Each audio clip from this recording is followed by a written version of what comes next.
tal? Qué bueno que nos sigue acompañando a pesar de la distancia, ahora con estas nuevas tecnologías, de las cuales vamos curiosamente a hablar. Yo le doy muchísimas gracias por seguirnos y recibo a la doctora Cris Alejandra Rivera. Muchísimas gracias por estar con nosotros. No, gracias a usted. Estamos en lo que pareciera ser en contra, un viento a favor también para el crecimiento de algo que esperábamos debiera de haber sido ya exponencial a estas alturas, que es comunicarnos a través de estos medios, como lo estamos haciendo justamente ahora, pero en un sentido más profundo y con sus matices en la educación.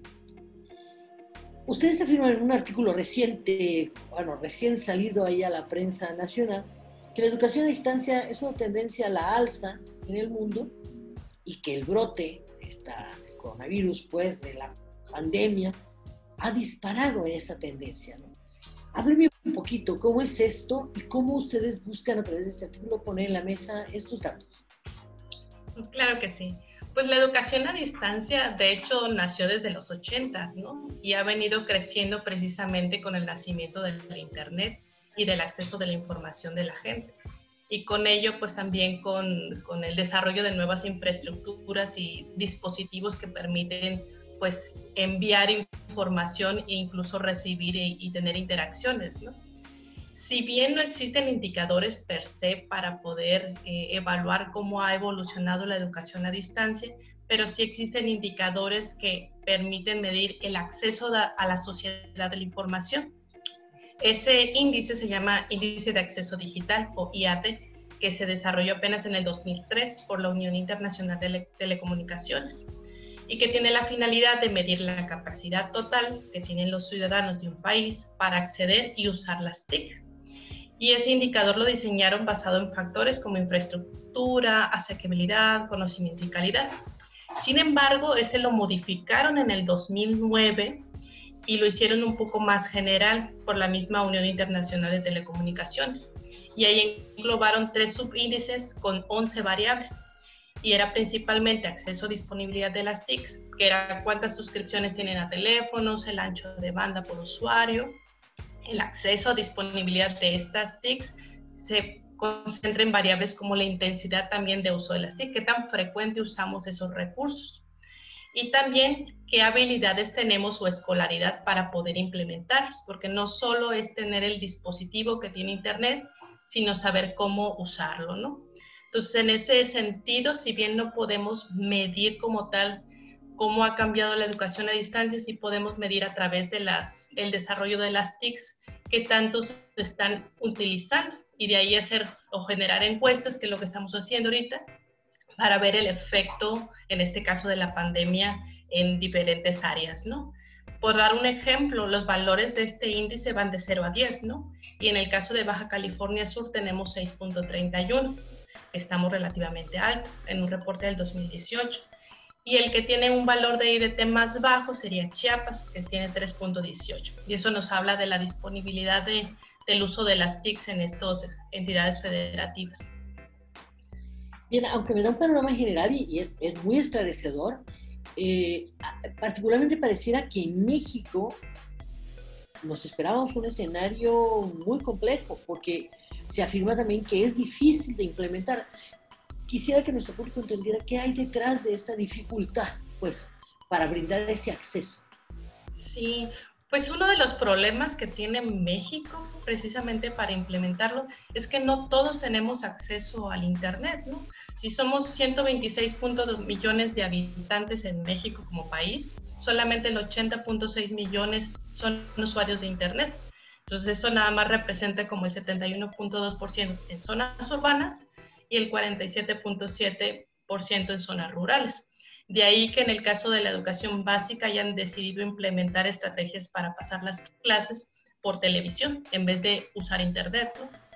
Que otra de las complejidades de implementarlo es no solo tener internet en casa, sino también tener el dispositivo.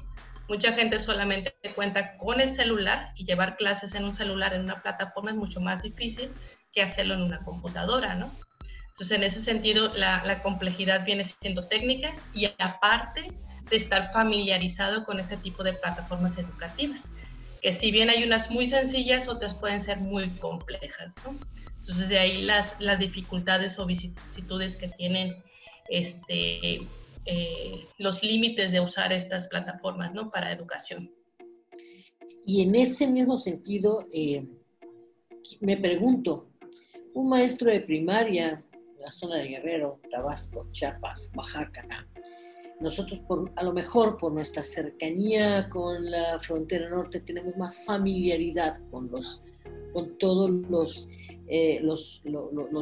equipos para hacer posible una transmisión o una recepción de estas señales de educación. Preguntémonos en esos casos, ¿cuáles serían o cómo detectaría? Ya me decía alguna, eran los equipos, pero otra también es las habilidades, porque sin duda entrar a una plataforma de educación parece como me conecto y ya estoy. No, es una forma diferente de explorar dos conocimientos, el de cómo me apropio de la herramienta y cómo llego a los contenidos, ¿cierto? Lo único que existe es el índice de apropiación de las TICs, que incluye precisamente una de las variables que es el conocimiento y tiene que ver consideran la escolaridad del individuo que está usando el recurso de las TICs para poder establecer realmente si puede implementar estas estrategias TICs para educación, ¿no? Entonces, en ese sentido, es el único índice que existe, pero obviamente pues lo que se maneja más ahorita es por medio de encuestas, cómo están implementando ellos herramientas para poder tener acceso a la información, ¿no? Porque no nomás es educación en general, sino ciencia en la sociedad o sociedad misma, información incluso sobre la pandemia, ¿no? No todos tenemos acceso a la misma información. Ahora, vamos todavía más a otro nivel de profundidad en la reflexión, y esta se relaciona directamente con hay especialidades, hay conocimientos, están encontrando una frontera muy dura en este nuevo escenario, aún con la evolución que puedan tener las TICs. Me refiero, por ejemplo, al caso de la biología, justamente, que es su materia, su especialidad. ¿Cómo se acerca a la realidad un joven que está estudiando? ¿Cómo concluye su tesis? Que está basada en la observación, detección, incluso colección de datos con la realidad. Aquí ese es un punto muy interesante, ¿no? Porque aquí lo estamos sufriendo, y digo sufriendo porque también estoy en el área, ¿no? Toda la parte experimental, en el caso, hablando de clases y de seminarios que tengan que ver, o diplomados que tengan que ver con ciencias biológicas, lo que hemos estado haciendo para solventar ese problema de esas clases es integrar videos de cómo hacer esas prácticas, videos de cómo hacer una colecta, porque en algún momento lo hicimos y grabamos y tomamos fotografías. Entonces empezamos a desarrollar videos que les digan a los chavos cómo hacer la colecta, a lo mejor de un organismo, cómo ver la taxonomía de otro organismo, cómo identificarlo, para que ellos ya tengan conciencia de qué es lo que van a ver en el futuro cuando esto termine, y qué es lo que tienen que poder identificar, ¿no? En el caso de las prácticas de laboratorio, por decir un tema de biología molecular, que requiere estar ahí y poder generar información, lo que hacemos es videos y ayudarles a los jóvenes a cómo interpretar los resultados. Lo que ya sabemos que salen por X o Y razón, pues entonces ahora les mostramos cómo saldría y cómo uno podría interpretar esa información. En el caso de las tesis, que son de ciencias biológicas, eso es un poco más complejo. Algunas de las estrategias que se están implementando para poder que el estudiante salga en tiempo y forma, porque obviamente esto afecta también sus tiempos de posgrado, es hacer modificaciones de sus planes de trabajo, ¿no? De manera que todo lo que ya habían colectado tiempo atrás, antes de la pandemia, pues lo puedan usar de una manera robusta para generar información y que se puedan graduar, ¿no? Entonces ahí no podemos hacer más que hacer pura bioinformática o análisis de revisión con lo que ya se tiene anteriormente colectado. Si bien es una primera aproximación, a mí me pareció un artículo de coyuntura y se lo comenté en su momento. Felicitarlas a ambas, a las autoras por este esfuerzo. ¿Qué sigue entonces para la educación a distancia? Entiendo que la pandemia tendrá su decreto de semáforo verde, en fin, pero ha quedado un bagaje, toda una experiencia de esto. ¿El saldo es a favor de la educación a distancia? Sí. Y de hecho, esto creo que va a ayudar a que el futuro se implemente mucho mejor y más estructurado, sin tantas prisas, precisamente porque van a empezar a ver las ventajas y las bondades que tiene la implementación de educación a distancia.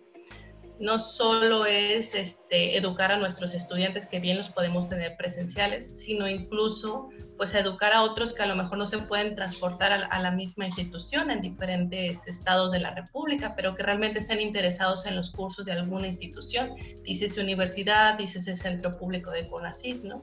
Entonces esto abre una oportunidad para muchos estudiantes que a lo mejor no tienen las posibilidades, porque hemos de recordar que obviamente las becas son finitas y es para un cierto número de estudiantes, pero habrá gente que quiere pagar sus estudios y a lo mejor no se puede transportar, pero puede pagar la materia de lejos, ¿no? Y de hecho, un parteaguas que está ocurriendo con esto es no solo las plataformas para educación a distancia. Todos los congresos de ciencias biológicas, al menos de mi área que yo conozco, no es que se hayan cancelado, se reestructuraron y han estado siendo virtuales. Ese es el ejemplo del Congreso de Biología Estructural que recientemente se dio, que pues lo dieron en un curso pre-congreso, lo dieron en línea y el congreso fue en línea también.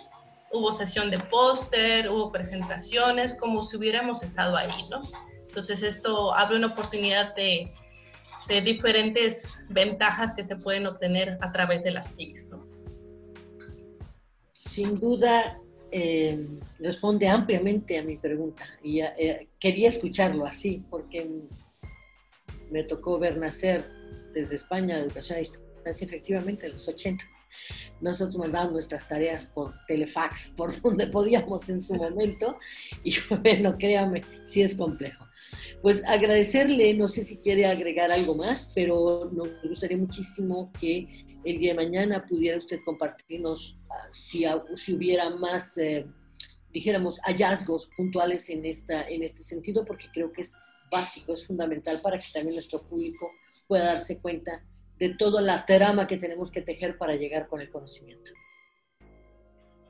Claro que sí, pues posteriormente algo que estamos trabajando es ahora sí evaluar el efecto que tiene la pandemia en los estudiantes utilizando las herramientas TIC, ¿no? Entonces eventualmente sabrán de nosotros y de lo que estemos obteniendo, ¿no?